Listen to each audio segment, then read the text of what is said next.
اللہ من الشیطان الرجیم بسم اللہ الرحمن الرحیم۔ اللہ پرہیزگاروں کو ایسی ہی جزا دیتا ہے وہ جن کی جان فرشتے اس حال میں نکالتے ہیں کہ وہ پاک ہوتے ہیں۔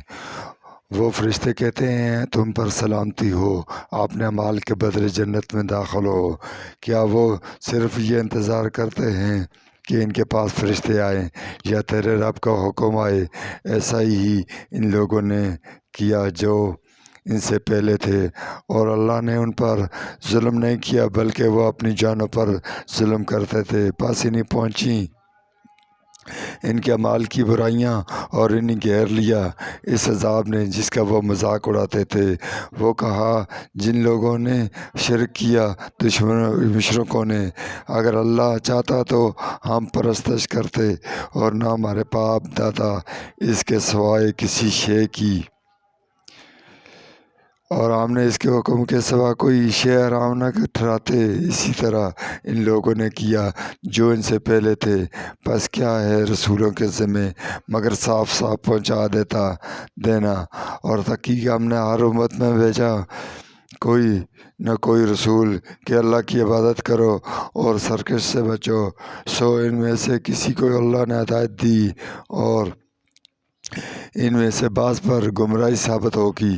پس زمین میں چلو پھر دیکھو کیسا انجام ہوا جھٹلانے والوں کا۔ اگر تم ان کی ہدایت کے لیے للچاؤ تو بے شک اللہ ہدایت نہیں دیتا جسے وہ گمراہ کرتا ہے، اور ان کا کوئی مددگار نہیں۔ انہوں نے اللہ کی قسم کھائی اپنی سخت پرزور قسم کی۔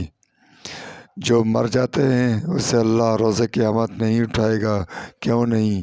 اس پر اس کا وعدہ سچا ہے، لیکن اکثر لوگ نہیں جانتے، تاکہ ان کے لیے ظاہر کر دے جس میں وہ اختلاف کرتے ہیں، تاکہ کافر جان لیں کہ وہ جھوٹے تھے۔ جب ہم کسی چیز کا ارادہ کریں تو ہمارا فرمانا اس کے سوا نہیں کہ ہم اس کو کہتے ہیں کہ ہو جا تو وہ ہو جاتا ہے۔ اور جن لوگوں نے اللہ کے لیے ہجرت کی اس کے بعد ان پر ظلم کیا گیا، ہم انہیں ضرور جگہ دیں گے دنیا میں اچھی، اور بے شک آخرت کا اجر بہت بڑا ہے۔ کاش وہ ہجرت سے رہ جانے والے جانتے جن لوگوں نے صبر کیا اور وہ اپنے رب پر بھروسہ کرتے ہیں۔ اور ہم نے تم سے پہلے بھی مردوں کے سوا رسول نہیں بھیجے، ہم وہی کرتے ہیں۔ ان کی طرف یاد رکھنے والوں سے پوچھو اگر تم نہیں جانتے کہ ان رسولوں کو ہم نے بھیجا تھا نشانیوں اور کتابوں کے ساتھ، اور ہم نے تمہاری طرف کوئی کتاب نازل کی تاکہ لوگوں کے لیے واضح کر دو جو ان کی طرف نازل کیا گیا ہے۔